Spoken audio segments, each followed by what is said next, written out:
Imagine a man named Elias. Elias is 34 years old, sitting in a modern glass office, surrounded by the hum of productivity. Yet he is miles away. To anyone looking at him, he appears focused on his monitor, but inside his skull, a frantic, invisible war is being waged. He is currently replaying a meeting that happened 4 hours ago. He is dissecting a single sentence his boss said, turning it over like a jagged stone, wondering if the slight inflection in the word interesting meant he was about to be fired. While he worries about the future, his mind simultaneously drags him back to a summer 10 years ago, reminding him of a girl he didn't marry and a choice he didn't make. Elias is a ghost in his own life. He is physically present in the room, but his soul is trapped in the labyrinth of his own thoughts. This state of being is what we call the mental prison. It is a place where most of us spend 80% of our waking hours. We aren't actually living in the world. We are living in our interpretation of the world. We are living in a simulation of the past and a dramatization of the future. The tragedy of Elias is the tragedy of the modern human condition. We have become so addicted to the voice in our heads that we have forgotten the silence from which it arises. We have mistaken the map for the territory. We have mistaken the noisy commentator for the player on the field. Think about the sheer exhaustion of being Elias. His mind is like a browser with 50 tabs open, and every single one of them is playing a different video at full volume. There is the "I'm not doing enough" tab, the "what if I get sick" tab, and the "everyone is judging me" tab. This constant mental noise isn't just a nuisance. It is a biological tax. Every time Elias dwells on a negative scenario, his brain doesn't know the difference between the thought and reality. His adrenal glands pump cortisol into his system as if a predator were in the room. His heart rate climbs. His breath becomes shallow. He is experiencing a physical emergency for a psychological event that hasn't even happened. The secret that Elias hasn't discovered yet, and the secret that changes everything, is the realization that he is not the one talking. He is the one listening. If you take a moment right now to listen to that voice in your head, the one that is perhaps currently judging the tone of my voice or wondering how long this video is, you will notice something profound.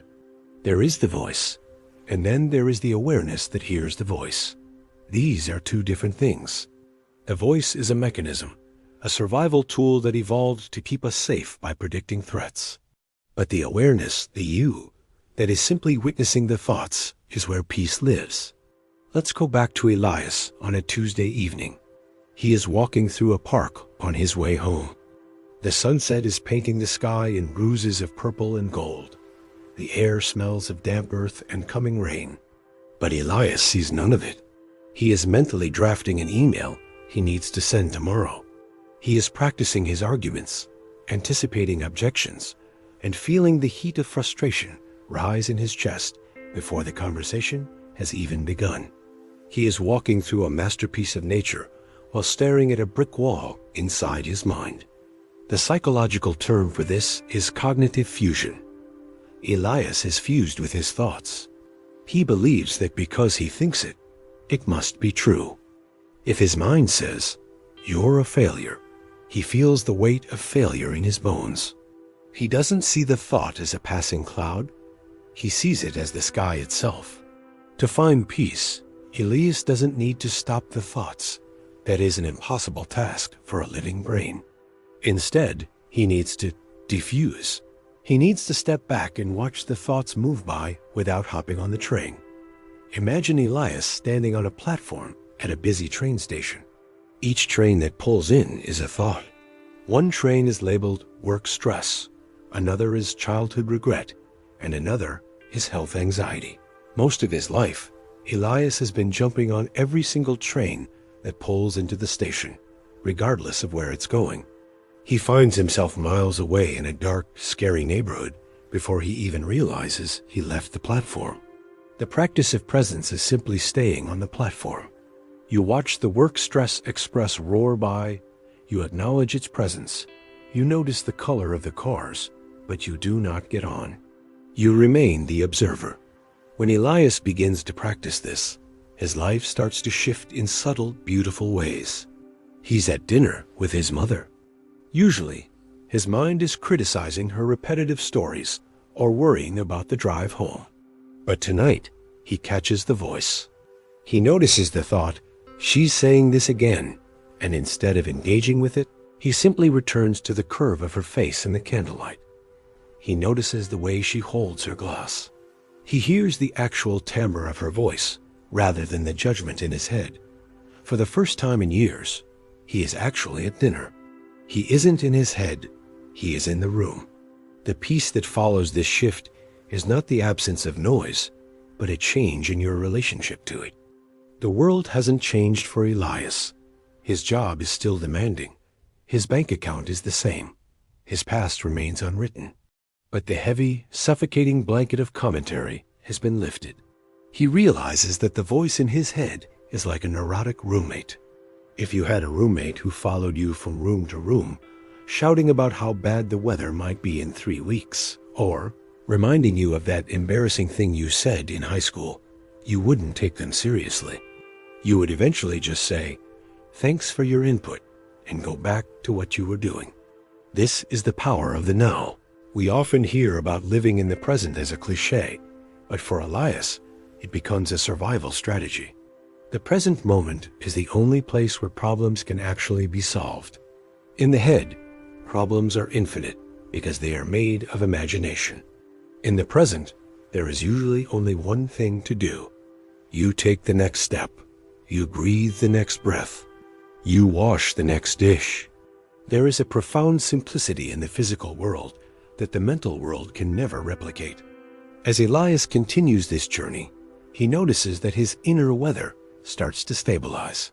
He used to be at the mercy of every passing mood. A dark thought would lead to a dark day. But now, he sees that he is the space in which the weather happens. He is the vast blue sky. The clouds of anxiety, the storms of anger, and the fog of sadness can all pass through him, but they do not change the sky. They do not leave a scratch on the blue. He can be at peace even while a storm is blowing through, because he knows he is the witness, not the weather. One day, Elias finds himself back in that same glass office. A crisis hits. A major project fails. The old Elias would have spiraled for weeks, losing sleep and punishing himself with internal vitriol. But the new Elias feels the initial surge of panic and then does something radical. He stops. He feels the sensation of the panic in his body, the tightness in his throat, the heat in his face, and he just lets it be there. He doesn't tell a story about it. He doesn't say, "This is the end of my career." He just observes the physical energy. And because he doesn't feed the fire with more thoughts, the fire naturally dies down. He finds himself able to act with a clarity and a calmness that shocks his colleagues. He is no longer fighting the ghost of the problem. He is dealing with the reality of it. Life becomes peaceful when you stop trying to fix your life from the inside of your head. You cannot think your way into a peaceful life. You can only live your way into it. You have to be willing to let the mind chatter and moan and complain in the background while you keep your hands busy with the work of living. You have to be willing to be unimportant to your own ego. The ego wants to be the star of a grand tragedy. It wants to be the victim of a complex story. But the soul just wants to feel the wind on its skin and the pulse of life in its veins. Elias realizes that his mind was never his enemy. It was just a lost child trying to be helpful in the only way it knew how. It was trying to protect him by worrying. It was trying to improve him by criticizing. When he stops fighting the voice and starts treating it with a kind of detached compassion, the voice loses its jagged edges. It becomes softer. It becomes a tool he can use when he needs to solve a math problem or plan a trip, but one he can set down when he wants to watch a sunset or hold a hand. If you feel like Elias, trapped in the spinning wheels of your own intellect, know that the exit is not through more thinking. The exit is down into your body, down into your senses, down into the quiet space that exists between two thoughts. That space is always there, even when the mind is at its loudest. It is the silence beneath the ocean waves. No matter how violent the storm on the surface, 30 feet down, there is a stillness that has never been disturbed. You have spent your whole life listening to the commentator. You have believed every lie told you about your worth, your future, and your past. But today, you can choose to be the listener instead of the talker. You can choose to come home to the only place that has ever been real this moment, exactly as it is, without the need for an opinion. When you stop living in your head, the world rushes in to meet you. You see colors you missed. You hear melodies you ignored. You feel a peace that doesn't require reason. This is the journey from the mind to the heart. It is the longest journey a human can take, yet it is only a few inches long. It is the shift from what if to what is. And in that shift, the prison doors swing wide. You are never locked in. You are just looking at the wall instead of the door. The peace you are looking for is not something you acquire. It is what remains when you stop entertaining the noise.